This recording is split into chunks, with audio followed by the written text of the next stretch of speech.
are again. Here we are. Just talking, chopping it up. But I want to say, I'm so grateful that we get to come back and sit on this couch and have a conversation. I was looking at a bunch of branches on the side of the curb. It was a whole bunch of branches. Mm-hmm. And I thought about dropping a needle in there.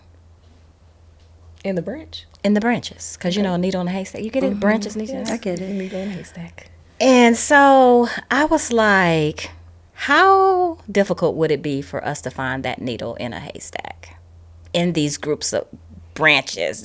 Have you ever thought about how hard it would be to find a needle in a haystack? Whenever I hear the analogy. Yeah. Yeah. So with that being said, our guest today, Michelle. Hi, Michelle. Hi. Hey, I'm going to let Michelle introduce herself, but I really want you to think about what was that one thing that you were the needle and all these branches was around you, mm-hmm. that it was hard for someone to find you. What was that defining moment? But before we get into that, I just want you to be thinking about it, because I think a lot of times we go through life and we're the needle. Yeah. Or it could be opposite. We might be one of the pieces of hay stacks. Or the branches. Yeah. So, introduce yourself, Michelle. Introduce yourself, Michelle. Without the labels. Just who are you without labels? Without the labels. Who am I without the labels? I'm a woman. Mm-hmm. I'm a survivor. Come on, surviving.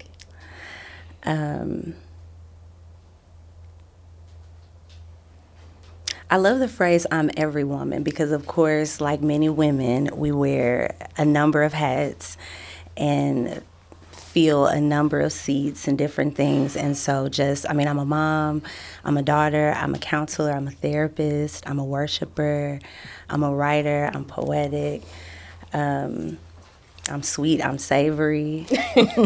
I think so. I like that, sweet and savory. I know, it's the first time I heard it. Mm-hmm. I'm sweet and savory. Because, I think oftentimes we feel like we have to fit. Yeah.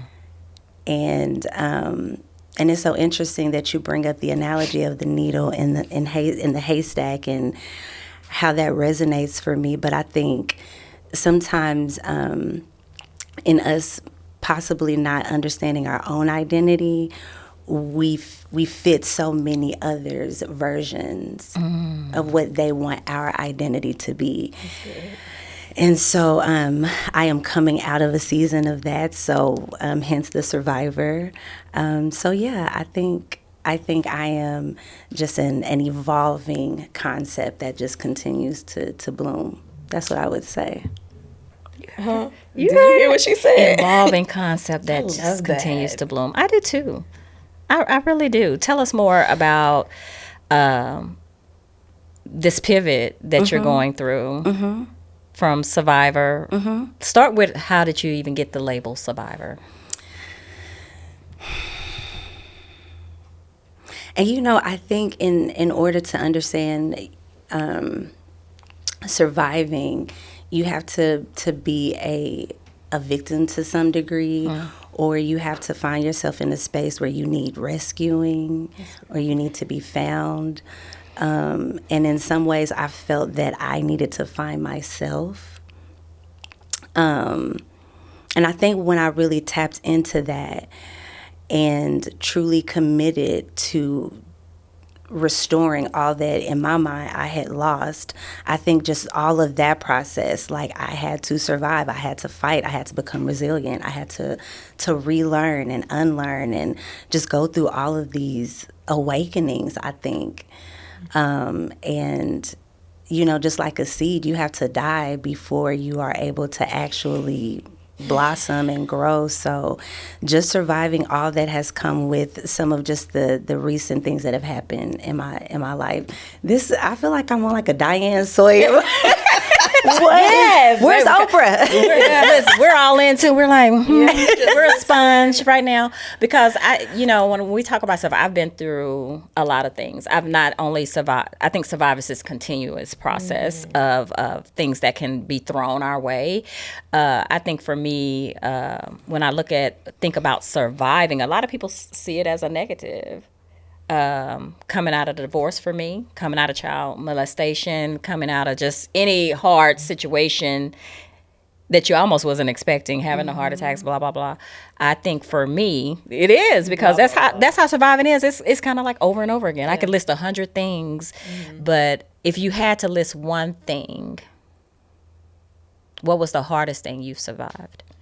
Or the better question would be, as far as your heart is concerned, what are one of the heart challenge, like something that's really challenged your heart in all the things that you survive? So if you could only pick one thing, what would be the most challenging thing that you think that you've dealt with as far as your life is concerned?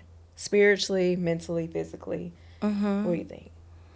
It probably would definitely be connected to family. It's hard when you say what's the one thing. There are two things that I constantly feel like I am healing from. Okay. And maybe I could, bring that into one thing. But so the ending of my marriage was probably one really huge pivot. And my son was diagnosed with leukemia back in 2023. And that rocked my world, in a way unimaginable. And so I think just as a whole family is probably, and I think, or relationships, just family, marriage, you said one thing and now it's becoming more and more and more. But I think that, just relationships all together, I think just affect us in so many ways, the lack thereof, your relationship with self, when you're grieving those that have gone on or those that are still here and you still have to grieve those relationships. Like that's a real thing. So I guess I would probably have to say the shift in relationships for me. Okay. When I think about the shifts in relationships, you talk about grief, and I can relate as a divorced woman, remembering someone say that every time you see that person, it's like grieving them all over again when it's still such a fresh wound. What would you say to the woman that's coming out of a divorce that it just hits you that you even have to have a divorce because so much can come with that? What would you tell someone that says, I'm shamed. I thought this would be forever and it just didn't pan out that way. Especially when kids are involved. Of course, that can be such a layered answer. I think the first word that comes to mind is realignment. Being open to accepting that in some ways you have to succumb to being realigned. I'll give an example. So I have a chiropractor, and he also adjusts my children. He adjusts me. When I started seeing a chiropractor, I was almost to the point I couldn't hardly drive. I couldn't look over my shoulder. It was impacting my breathing. It was creating headaches. Like all of these things I didn't realize were connected to just this whole entire system, right? And the moment that I realized, like, when you drive a car, your wheels have to be rotated. You have to get your oil changed. You have to have different tests or different things each year, mammograms or whatever the case is, right? Because in nowhere in life can you just go without reassessing and addressing and meeting the needs of those areas that might need to be readjusted or tuned or whatever the case is. And I think to a person that is feeling the shame and the disappointment, because I think a lot of times people don't realize how much you endure before even accepting that that's a choice you have to make. A lot of times people just see the point of breakup, but that there's deep roots to that. You're just looking at the hanging fruit, right?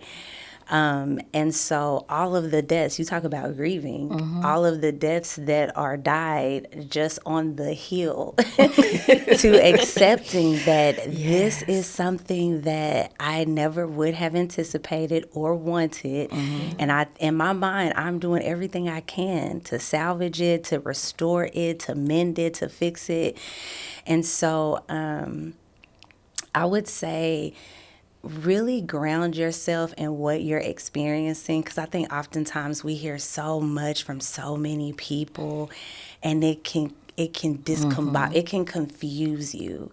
And for a person that's inside of such circumstance or situation, it's like, I used to work in a mental health hospital as a substance abuse and treatment facility, and when I would work with clients or patients in that environment, and when they would talk about having auditory hallucinations, sometimes you can't really imagine the pull and struggle with fighting with your own self, the self-abandonment, the just the confusion that comes with that. And so I think to a person who is going through that journey or considering that, just knowing that you are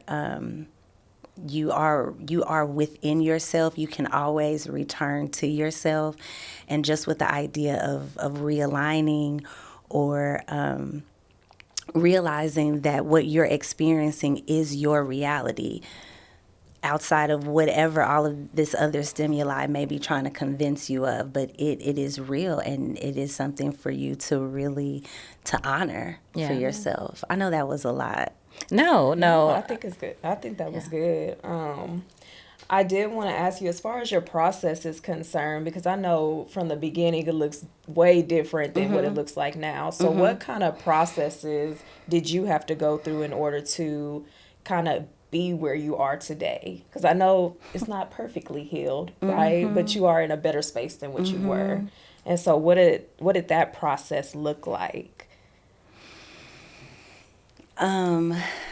Different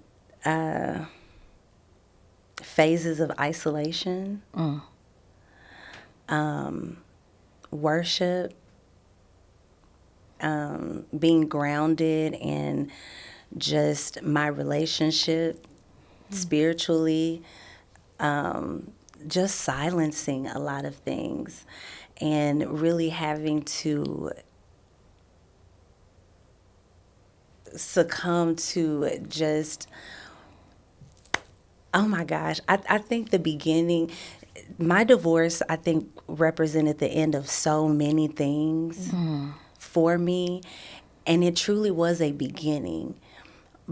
And it was the hardest. I almost, and it's funny, it took my current therapist to almost make me see how I can't even speak about it sometimes without stuttering or like tripping over my words. And so I have to be like, Michelle, you're safe, you're okay. Yeah. You are safe and you are okay. Thank you. Thank you. You are safe and you are okay. I think we don't say that to each other enough as women. You are safe and you are okay. That almost makes me emotional because I almost started crying. I know Get myself together. It's such a powerful statement that we don't use enough to solidify each other, to give each other that grace. Self-affirm. Like, it's a blessing to have someone to solidify or be solidified by. But there are moments when you're in isolation or you are in that season and you don't have those persons there telling you that, and you have to say, I am safe. Right? Yeah. And I'm okay, And so, I don't even remember what Yeah, that took me somewhere. I don't even know where you were. You were talking about how your processes, and you were talking about the I am safe. And so I think even just getting to a point of not caring so much about how unorthodox it appeared to be, and being my own best friend, being my own sis, learning to trust myself. One time I write myself, I'm that girl that will write herself mirror messages on her mirror in lipstick or sticky notes. If y'all notice, like I often have something with a saying or some type of affirmation, because I really have to like constantly just take it in. It has to be ingested. It has to be in my face sometimes. And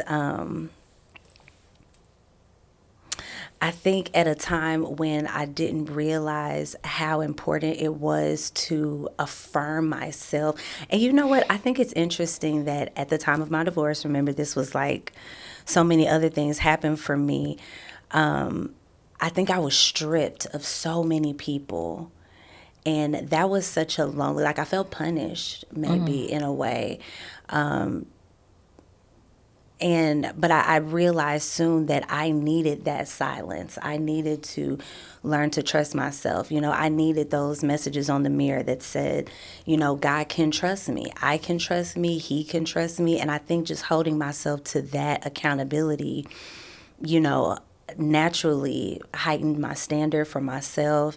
It helped me with setting boundaries. It helped me with knowing that I needed to protect myself in this really sacred season with, you know, healing my son from, you know, a chronic illness and healing myself from some of my own mistakes and some of the things that happened to me within my marriage and other friendships and relationships. So I think that process really looked like a time of realigning. Like, I mean, like honestly, and that comes with stripping, that comes with setting things down, that comes with saying no when I want to say yes, that comes with leaning into the feeling of being left out or misunderstood. I had to really be okay with leaning not to my own understanding. I almost started yearning to not understand, because then it removed the pressure of me to have to figure it out. Yeah. Like, I get to set this down. I get to say, God, this is for you, because I have tried everything I can. You know, I don't know. I'm sure you probably know, like, my journey, even with my licensure exam. Like, I don't think I know anybody who has failed their licensure exam. When I was taking the LMFT exam, I think I failed it 4 times and finally passed it the 5th time. But when I tell you just that resilience and that commitment to self, and that, you know, it becomes part of the journey, and you value it in a way that you wouldn't have imagined. So it sounds like death to self, and then also a rebirth. for sure. I feel like when I know that isolation that you speak of, I did that in my divorce. I needed to. We don't often give ourselves enough time to grieve or to be okay with that grief season, because it might go on a little longer than we hoped for. But I think you hit on some points as women, as a woman, to give ourselves this grace to fill our own cup, to teach ourselves how to build up our esteem when it's been torn or taken away or ripped or unexpectedly, however that might happen. But we have to rebuild this esteem every time we give ourselves to someone else, whether it's be a boyfriend, a husband, a girlfriend, and something happens. It takes a little bit of our esteem with us. And so that's what I hear you saying. I rebuilt myself in silence. And I think we can hear God in silence more. And we're able to let go of the expectation of better for a second. Let me just be in this moment. So I'm so glad that those processes worked for you. And man, such a powerful testimony of how we can overcome even some of the toughest, unexpected, unfair. Did you cuss? No, but I don't. Because I felt like I wanted to. I'm okay with that. Listen. I felt like a little cussing needed to happen, but it's okay if it didn't. I've been working on it, but I'm definitely a cursing Christian. I know, and my pastor just talked about it. My spirit. But you know what? I think sometimes, and it's safe to be able. It's expressive. Yes, you got to let it out. You know, there is a study that say that people that curse are happier. I'm not saying that you should. I believe it. In some moments, we might need to say, yeah, Point our fingers up. Yes, we might need to just cuss. I think it's okay. I endorse it. I endorse that message. I'm okay I'm with a that. cursed Christian. Yes. Say That those sounds words. so I'm a horrible to fighting say. one. But you know what? I'm good an way. authentic one. You said you're a fighting one? Yeah. Okay. In a good way. Okay. Yeah. Not with my hands. Oh. What you fight with? Advocacy is fighting. Oh, absolutely. And you were advocating for yourself in those moments, I'm sure. How hard was it? Because I know you a little bit. Okay. How hard was it for you not to share with the people that were around you? Because I feel like Is this personal? No, I'm just kidding. Go ahead. It sounds. I feel like you have a lot of support, maybe, or I felt from what I've seen, I felt like you had a lot of support. And so for you to say that you were isolated, how hard was it for you to be like, nah, I ain't talking about that with them? That was difficult for me because I am a very transparent person. I'm an open book. In this season, I have almost audibly heard God say, Michelle, shut up.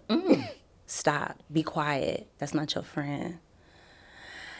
And I bumped my head several times before really being obedient to that. That's the first part of it, just me learning that and feeling that sting, identifying it, not sitting in it too long, but making a quick turnaround and like, okay, and I know it's going to come again. You always are tested again when you don't do great on it the first time. So, Not that he told you So that shut was an up. F. You made an F. okay, but you'll get another round. Second part of it was I also realized that a lot of the people that were around me were not for me the way I thought they were for me at the time. And that was really hard, but it was really necessary. And I thank God Can you every give me an day. example of that? Yeah. You don't have to, just give me an example. Fake friends, frenemies, people that are around you to benefit from your energy, people that use you for your resources, for your talents, people that know that you are a person who draws in all sorts of attention and energy. And sometimes it's like you want to kind of see what it's about, but then when you get close, you almost want to pick it apart. You want to change them, or you want to just cause them to quiet down a little bit. And when I start realizing, like, man, I am feeling that often, that was another thing that I realized I had to change post my divorce. You try to keep a lot of those relationships that you had while you were married. And then I realized that this is taking a lot out of me to maintain. Like some of these friendships I have to release, I have to let go. And in some cases, I didn't realize it until it was just like, boof, boof in the spirit, like, different situations. And I'm like, okay, God, I'm not their fixer. I'm not their savior. They're not my person. Like I have to really release anything like show me, and when you show me, I have to be okay with walking away, or in some cases just don't say nothing, just be quiet. And me being obedient to that revealed other things. And so I think sometimes you can have so many people around you that you cannot hear. And we hear all the time, like some people you just can't take with you, but like seriously, and the word talks about corrupt people being around you and the character that people carry and the influence that it has on you. And in some cases, in some spaces, I know that I wouldn't have been invited, or I would have been too reliant on someone else's opinion or what they thought of me or what they said I should put on or how they said I should act. And so I think just kind of silencing all of that allowed me to truly really find myself, because I think I realized I didn't really know who I was for a long time. And so when people would like you say, me, sometimes, and I just look and listen, because I don't even know if I knew me at that time. Yeah. I think who I was at that time was probably a version of other things that people put on me or gave to me to put on. And so I think part of my healing has also been really centering myself and being okay and not being in everybody else's energy so that I can truly grow in my own. I really like that. I had a question about, you were saying, at what age did you get married? Oh, 24. 24. That's young. Ooh, that's young. It is. And we're still trying to figure out ourselves. Yes. And you saying putting on these things make me think of the puzzle. Like we might not get the right piece at that time, but we sometimes have to revisit it. Sometimes have to switch it around and change it up. And I think that's kind of like life is, that ugly, beautiful journey we always talk about. But 24 is young. It is. And you hear people get married that age and they'll stay together forever. And then their kids kind of want the same things, and it ends up being this whole big thing. For you, were your parents married for years? They were. They were married until my dad died from cancer. I want to say it ended up being abdominal cancer, but it might have started in his colon. But it was definitely cancer. He passed when he was 54. And so they stayed married. And I think like many of us, I'm smiling because I feel like this is a story for so many of us. Yeah. And I feel like I don't know who charged me with the responsibility of just being really careful in how we, come to this topic, because, you got your A's and your Sunday school teachers and everybody like, what you gonna say? But I think it has been embraced. I think that we have been conditioned to remaining in situations, relationships, environments that may not necessarily be good to us or healthy for us, but because culture says and the church says, religion says, all of these things, we endure, like we submit to it. And so, yes, my parents were married until my dad passed. I watched my mom remarry.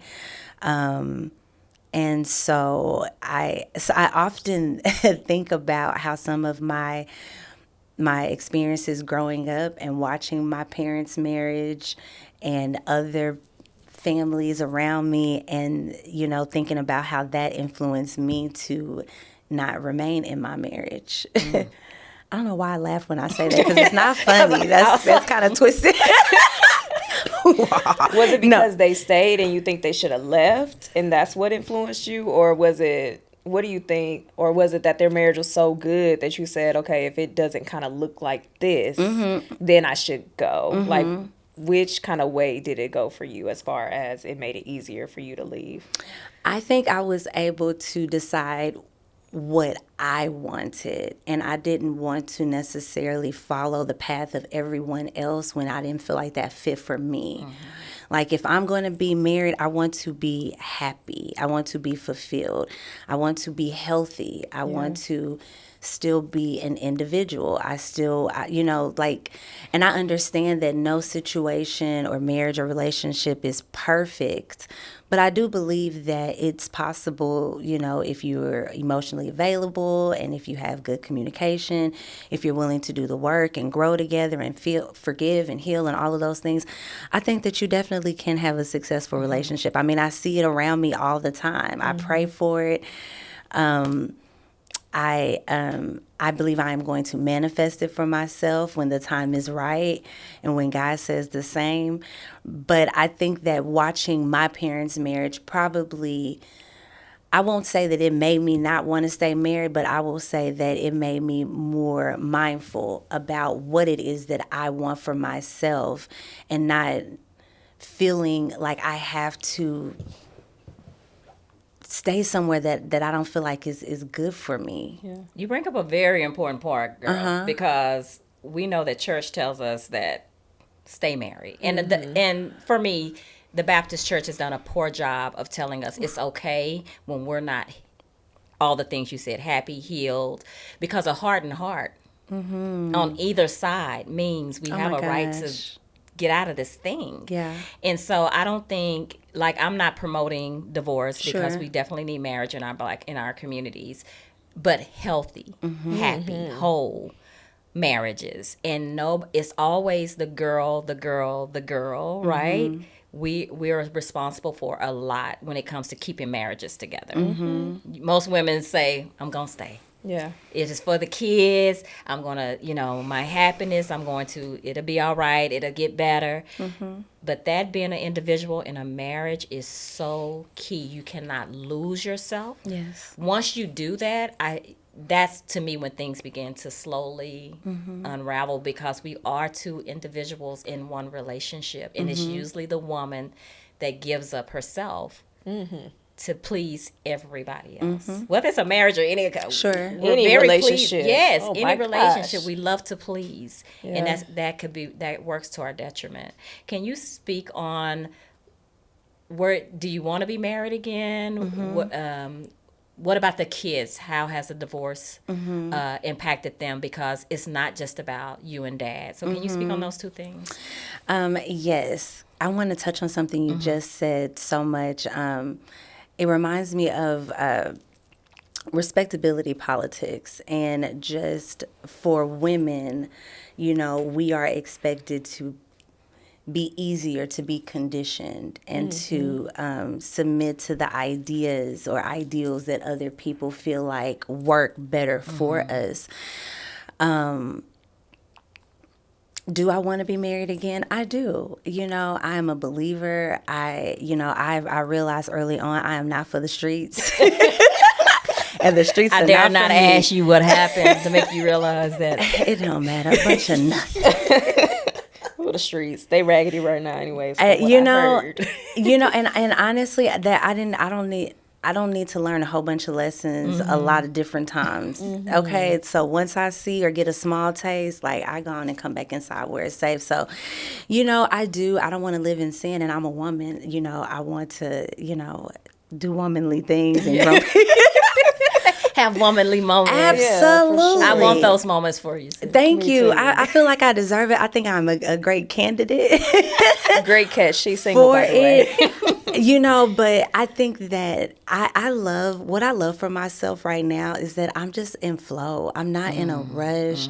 I don't feel like I have to hurry up and find him, or I'm sitting around looking out the window waiting for him to come by. Like right now, I have really fallen in love with myself. I've fallen in love with my kids. Yes. Like it's crazy, but like some of the affection that I get from them, it is very healing, and it is very restoring, and it is nothing like the touch and the comfort and the protection of a man.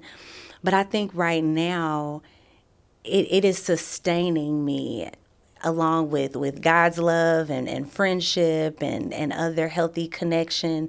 And so I'm just trying to pour into myself and, be available for these kind of opportunities and other things that are leading me into wherever it is that I'm going to end up, which might have to do with some of the pain that I have felt in the recent past, or the grief that I have overcome, and just kind of seeing what that is. So yes, I do want to get married. But I am very, like, this time around, so, 24, it is very young. I am not that same girl in a number of ways. And so I know this time around I'm going to be very, like, I don't want to just be picked, I don't want to just be selected. Like, I want to be happy with you. I want to like what I see. I want you to teach me things. I want you to still be okay to grow and like I have a list. I don't think I had a list at first. I think I was just happy to be selected. I was like, oh, me? Okay. And I went, and I don't think I ever said no to anything. And so this time, like, I'm a lot more comfortable saying, I don't want that. So yes, I do plan to, but under the right circumstances. So let's talk about your son. Okay. You talked about him going through his diagnosis. That moment for you as a mother. Can you talk and share about that journey, and what would you say to other mothers who could possibly get this call? I'm sure, like, no mother would want their child to be chosen for something like cancer. I mean, I just shared, that I lost my dad to cancer. My grandmother had breast cancer. My great aunt had breast cancer. It's just a topic that I feel like is so prevalent just within our own community, and it's one of those things that you just hope that you don't have your door knocked on for it. But I think that it definitely was it was an eye opener for me in a lot of ways in terms of just life quality and the importance of preservation and making the main thing the main thing. It tested my faith. It grew me up. It matured me. It matured my son for sure. Like, he is a different little person after going through a lot of different things. You know what? I think it even helped me in my divorce in terms of the way I communicate with my children's dad, just because I don't want to do anything that is going to cause him any duress, any any inflamed energy, any discomfort.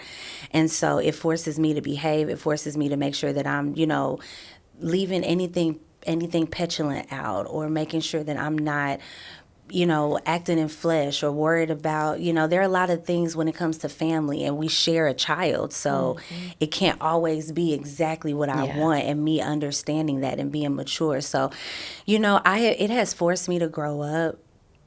It has forced me to die to a lot of other things, because I wanted to make sure I had my energy to help him live.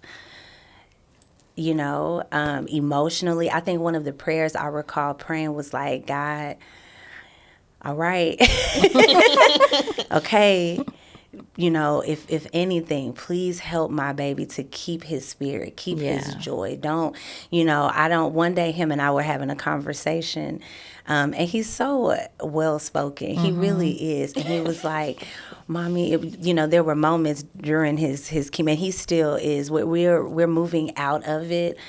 So he is still in treatment, but we're on the end of it. But when he was under a heavier form of chemo, it would cause him to not be able to sleep sometimes, and he would just have a really large appetite. And he was like, Mommy, I remember one day, I was up looking for something to eat, and I just was staring at the wall, contemplating life. And I'm like, boy, what? Contemplating life is He what? said, I'm just up contemplating life. And I asked God, like, why did you, choose me for this? And in some moments, I just try to be quiet, and that's hard for me because, I talk. But I really have learned to be quiet in this season. I told you guys, said, Michelle, shut up. And I kind of was quiet to kind of let him say whatever else came after that thought. And then I said, you know what, babe? I don't know why any of us are selected for any of the journeys or any of the stories that we end up in. And he said, maybe it was like like some type of mission that I had to be on. And I was like, maybe, and we really try to use opportunities to find light in every moment. If we have chemo, we'll go get a good lunch that day, or we'll go down and play, air hockey, or, we'll get home early and take a bath, and we, get comfy cozy. That's what we like to say. So, just try to make the best of it, because how do you go through that moment? Like, even just walking through the halls of Cooks, it's just like you see all these little bald-headed kids, attached to these machines, and it's like, come on, man. Yes. Do you know what I'm saying? Like, there's some days I really feel like I am just like floating, like I'm in a dream, like I'm in a movie. Because it's like, how is this my life? But honestly, I am at the most peace that I have ever been. And I feel more strong than I have ever felt. I feel more settled. I feel like I know my own voice now. I used to didn't know my voice. I used to feel like whoever I was around, I was such a chameleon, and I realized that was a survival technique. so that I could be comfortable in varied spaces. But when I was able to be comfortable with like what I want to say and how I feel, and I'm not going to let you persuade me to feel different because it outshines your thinking, or you don't know what that word means and you want me to come down some pegs, and I'm not doing that anymore. And that makes people uncomfortable. People don't like that, and people fall off. And I let them fall the fuck off. You heard her. Y'all didn't hear her, but I did. Okay. I do. I like that.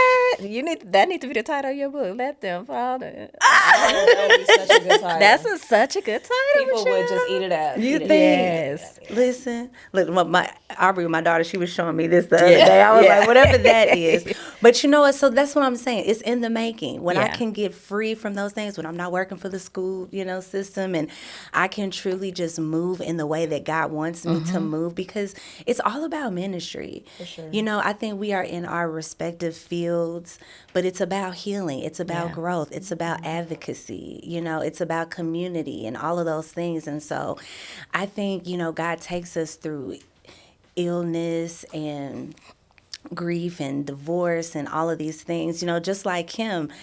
I mean, I didn't think, I would be the divorced therapist, but I am, and I used to almost feel shame. I know you had that, you asked me about that at the beginning of the podcast, but I felt like I had a scarlet red letter on my chest for a long time. But I think once I set down the pride and whatever is about me and truly become available to however God wants to use me or what space he wants me to grow in, so that I can speak to his people and be used in that aspect, that's when it's able to come full circle. We love a full circle moment here. So with that being said, we're going to wrap up. But I have enjoyed talking to you, Michelle. When I think about your story, I think about your heart health, especially with heart disease being the #1 killer of Black women. And we know that divorce is stress. We know that when our babies are sick, we're stressed. So as a reminder to everyone out there, no matter what season you're going through, remember to take care of your heart health. Remember to have those conversations with your doctor that I am grieving and how do I protect myself during these moments of shifting. And get you a good therapist. Yeah, don't be afraid to talk to somebody who actually knows. Like your family and friends, they may know a little bit. They have experiences, but it's okay for you to seek somebody who actually has gone to school for the things that you're experiencing. So, but find you a good one, though. Keep looking if it's not working the first time. That's all. So, any last minute words or thoughts before we wrap up that you want to say to the 24-year-old Michelle? To the 24-year-old Michelle, I would say, know your voice, know your worth, know your own plan, your own dreams. Be open to where they go, but have your own ideas. Always be okay with feeling, with healing, and with growing. Feeling, healing, and growing. Hey. Healing, healing. Love that. Love that.